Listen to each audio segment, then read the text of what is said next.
Welcome to the latest episode of Five on the Floor and the 5 Reasons Sports Network. Thanks for joining us on your favorite podcast app. We're on Google Podcasts, Apple Podcasts, Spotify, and Red Circle. Also find us on the 5 Reasons YouTube channel. Make sure you hit like, subscribe, and turn the notifications on. Also check out Off the Floor text directly to your phone from Alex, Brady, Greg, and myself. Also, you get exclusive columns from Mateo Mayorga. Check out the one he just wrote about Tyler Hero as a prospective point guard. You can follow that, $3.05 per month, free for the first week, winnow.app/off the floor. Also, check out the great sponsors of the 5 Reasons Sports Network. That includes Prize Picks. If you didn't get in for the Sunday NFL games, get in for the Monday night games. There are two, actually, this week. You can go to prizepicks.com, use code 5, F-I-V-E, get that initial deposit matched up to $100. Of course, you can also play NBA, MLS, NHL, esports, college football. It's all on there. Go to prizepicks.com, use the code 5, F-I-V-E. That is legal in the state of Florida and many other states. And now, today's episode. Down the Biscayne. Yikes. 5 on the floor. Ride for my dogs. Where here's the thing. You can check the score. Hustle hard, couple scars, wearing bubble frogs. Just like Butler said, you in trouble, y'all. Kept the floor playing. Got it all band. Y'all seen the block. Stop with one hand. And Pat we trust. It's power, have the guts. We're here to bring the heat. Y'all can hang it up.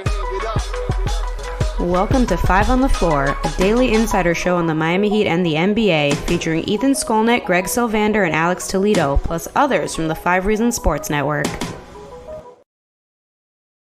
All right, welcome back to 5 on the Floor. Make sure you check out all of our episodes from the weekend. We did a bunch of them. Feels like that's the case every single weekend. We are going to promote, specifically, though, an episode we just did with Eric Brandt. You can find him at Blazers Uprise. That's a YouTube show out in Portland. We've tried to bring you some different Portland perspectives during the Dame process.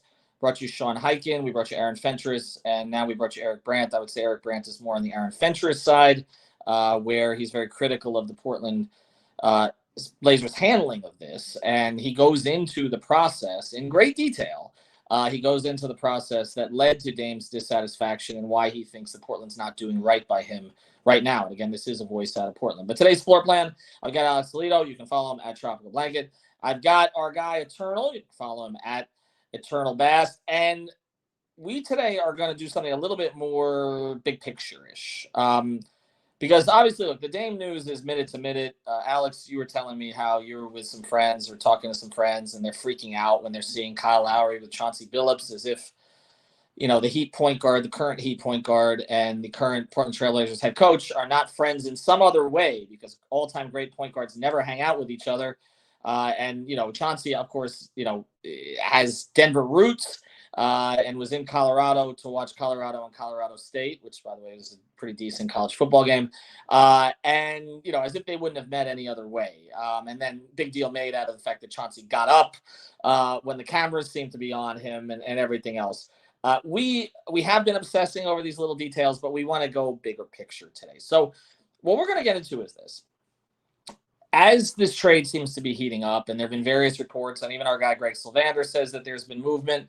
You know, I've told you that a week ago, as I'm recording this on a Sunday, I told you 6 days ago kind of where it stood, which was that the Heat were not communicating with Portland anymore because Portland wasn't communicating with them. But there do seem to be some things going on around it now. With the Blazers communicating with other teams, which, again, my understanding is that is more about getting other assets for the pieces that the Heat might offer, as opposed to trying to actually move Dame somewhere else.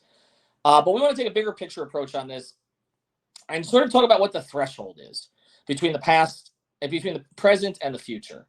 And some of that is rooted in the Heat's past. But in other words, how comfortable are we with the Heat really gutting some of their future to win now? And the Heat officials have told me, we're not going to gut our roster for a 33-year-old who's going to be making $63 million at the end of his contract. But there's going to be a certain amount of that has to be done. So I'll start here with you, Alex. If I was just to say, theoretically, if the Heat were to get Dame and it puts them in position to contend for, say, for something really significant in the next 2 years, not with kind of a mildly fluky run to the finals, which, you know, comes out of a 7 seed or an 8 seed, but with being a conference power, being one of the top 5 contenders in the league, being expected to be there for, say, at least the next 2 years with Dame, Jimmy, and Bam. How many years of potential struggle is that worth to you? Well, I guess that's where we got to define the word struggle. I Not guess contending. Not so. Like the contending. years in between the big I three and Jimmy era, right? Where it's like you're yes, getting yes. Because I don't think that the Heat will ever really bottom out intentionally. Like, Yeah. again, 07, 08, they kind of did it by accident. 02, 03, a little bit, but but they don't typically do that. But they have had some kind of middling years. I mean, the Yeah. years, even Dwayne's return, that was a mid thing. That was about Dwayne. It wasn't about winning anything significant. So yes, I would say between 14 and 19. Kind of that period of time, which 15, 16 was a good year, where you have a good year in there, but for the most part, you're not really accomplishing anything. Pretty much. Yeah. That's kind of what I was thinking about, because we know that they're not, in times where other teams might completely bottom out and go for the full rebuild with, 90% of the roster being young guys, that's not really the way that the Heat go. So if we're thinking about it in those terms, I think it's close to as much as, that period that they went through that we're talking about, right? Like, I think if it's not right there with that big three era where it's like, okay, now you got to deal with these, 4 or 5 years or however many it was, where you're kind of in between and trying to figure it out and trying to see if something works, maybe a star gets traded there and you're kind of in that purgatory. I think it's worth it. Like for a guy like Dame, like, as we've talked about endlessly, this team has shown you, this core has shown you, this organization, coach, all that has shown you that they're, a contender. They're a contender. They may not be one of the favorites as it stands, but they weren't last year. They weren't the year before. They weren't the year that they went to the finals in the bubble. They're never going to be one of the 2 or 3 favorites. I think the Dame thing changes it, right? I think that's when they'll finally get that sort of recognition, adding the 3rd star. It's going to be the biggest story in the league if it happens. But as of right now, they're kind of in that comfortable sweet spot where I think they're still not a favorite. They're still the underdog. And also teams know what they can do.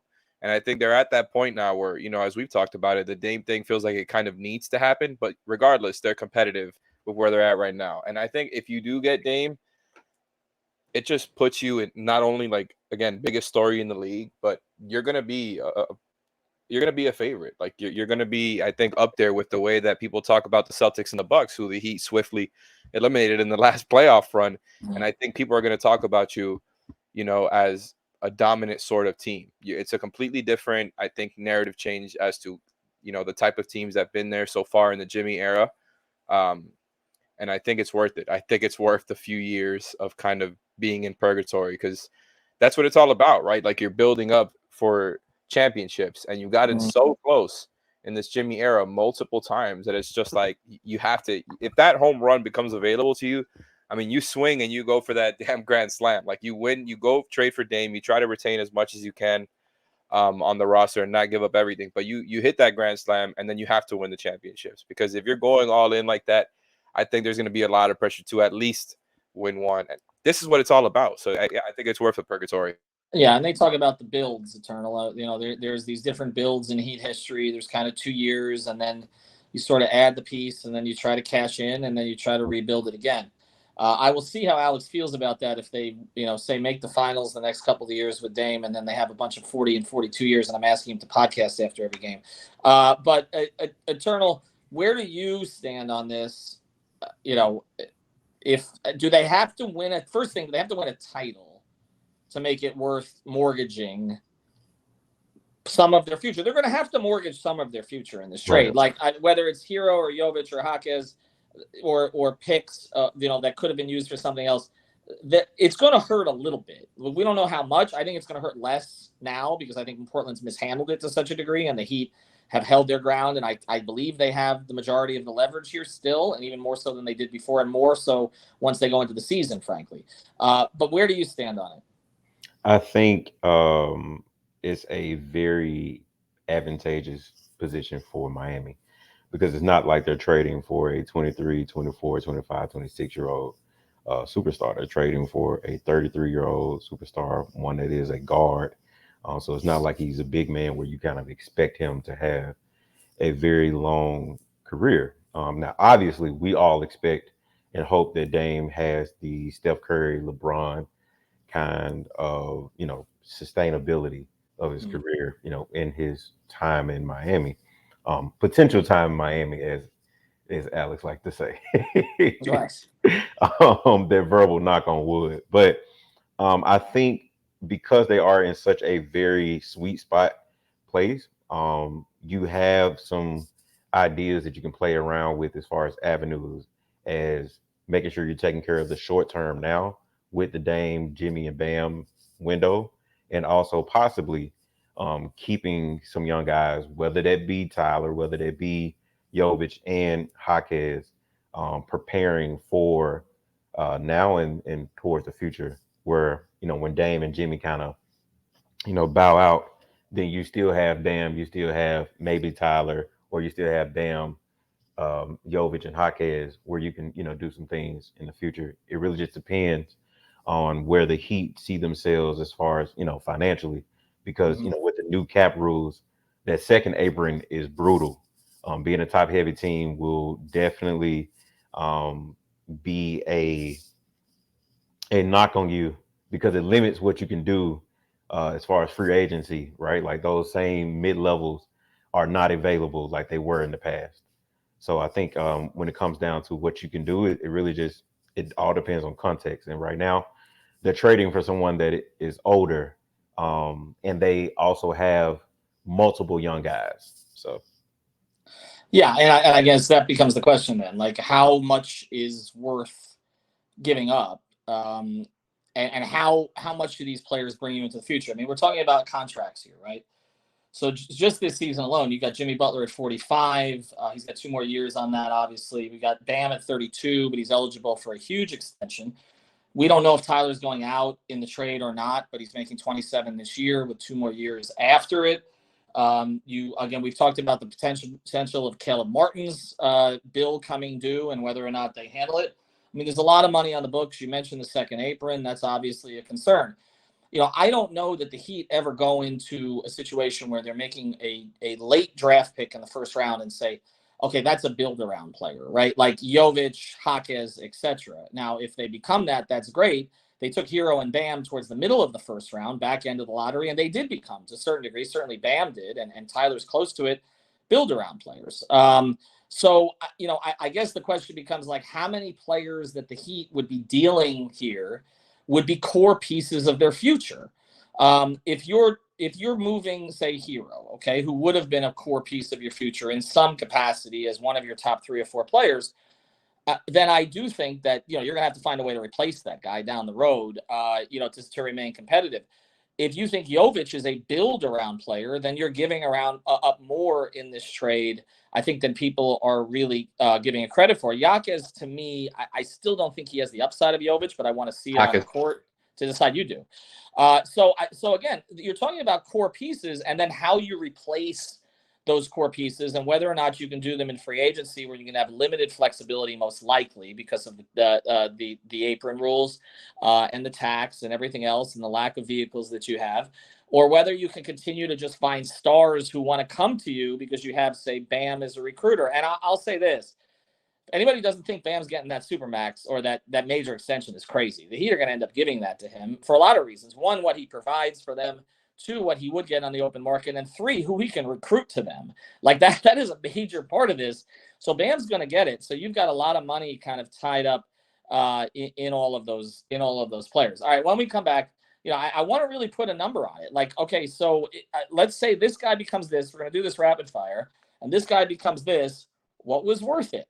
All right, so we're going to do worth it, not worth it when we come back. But I do want to mention a couple sponsors of the 5 Reasons Sports Network. Our friends over at All Pro Construction Builders. I've been saying for a while, hurricane season's around the corner. As you know now, it is not. It's here. So reach out to Danny and his team at 305-484-4429, 305-484-4429.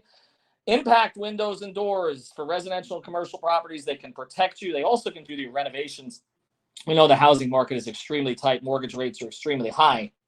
You want to stay in your place, but just make it look nicer. Go to allproconstructionbuilders.com.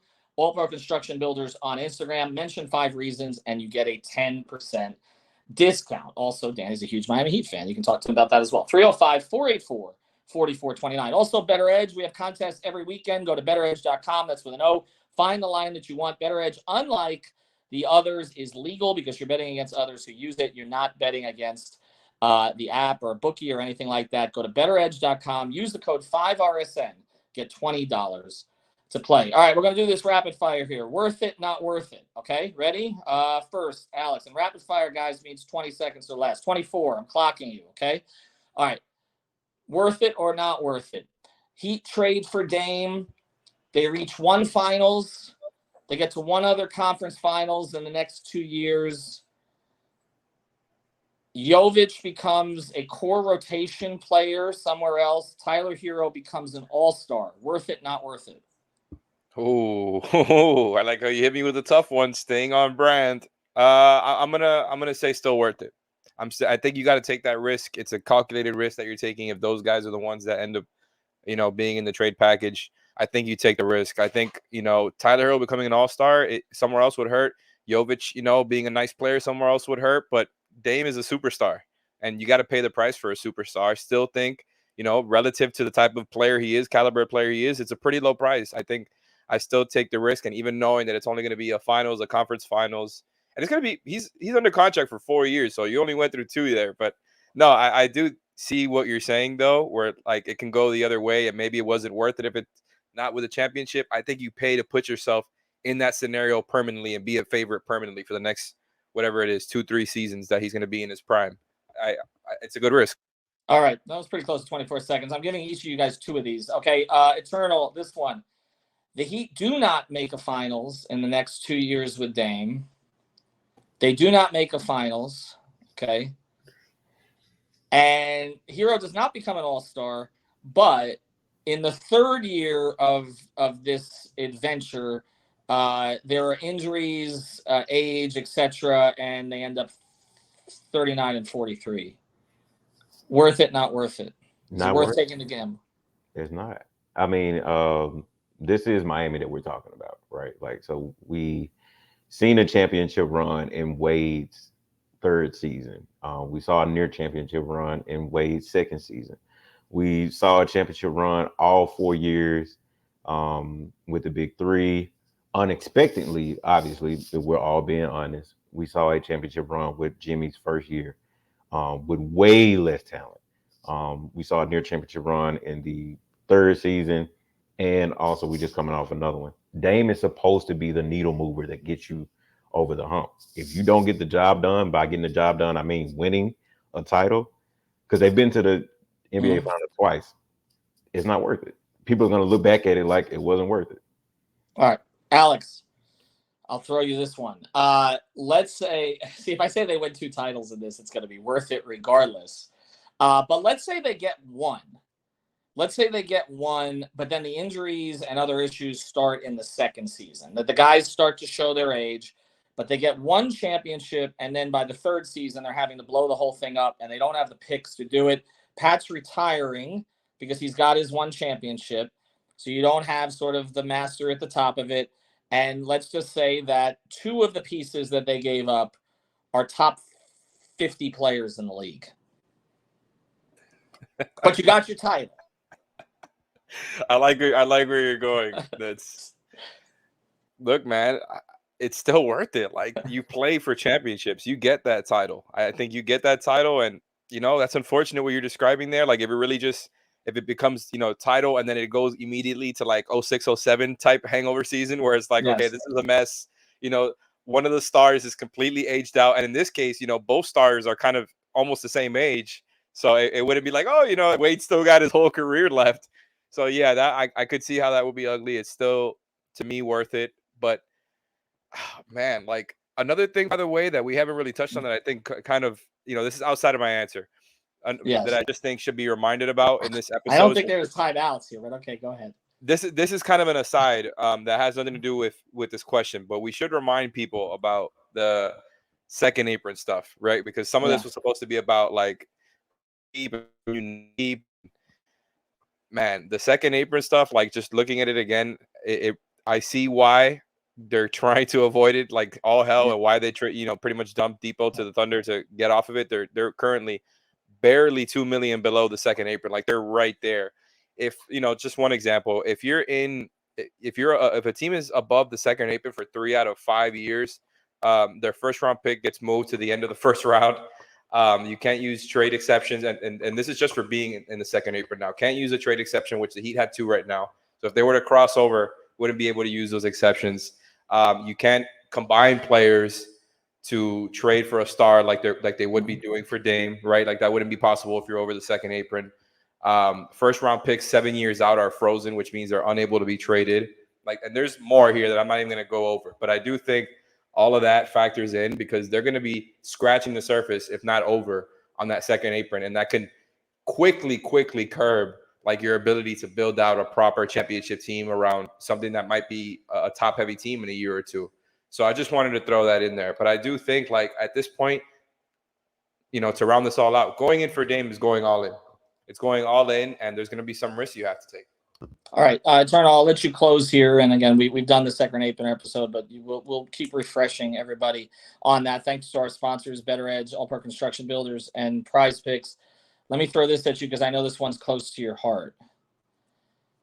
Let's say the Heat win a championship with Dame, but Nikola Jovic becomes an all-star somewhere else. Whew. At 23 years old, he's an all-star. For those who don't know, Eternal's a big Jovic fan. You got 24 seconds, my friend. All right, this is the Wade moment. Okay, listen, man. This is all about championships, all right? And as much as I love Jovic, I have stuck the flag in the hill thinking that he will be a potential MVP candidate one day. It's still about championships. That's what Ethan and Alex wanted. That's what Greg and Brady wanted. That's what the whole network wanted. You got your wish, okay? It's all about championships. Go get it done. Buzz. See you guys soon.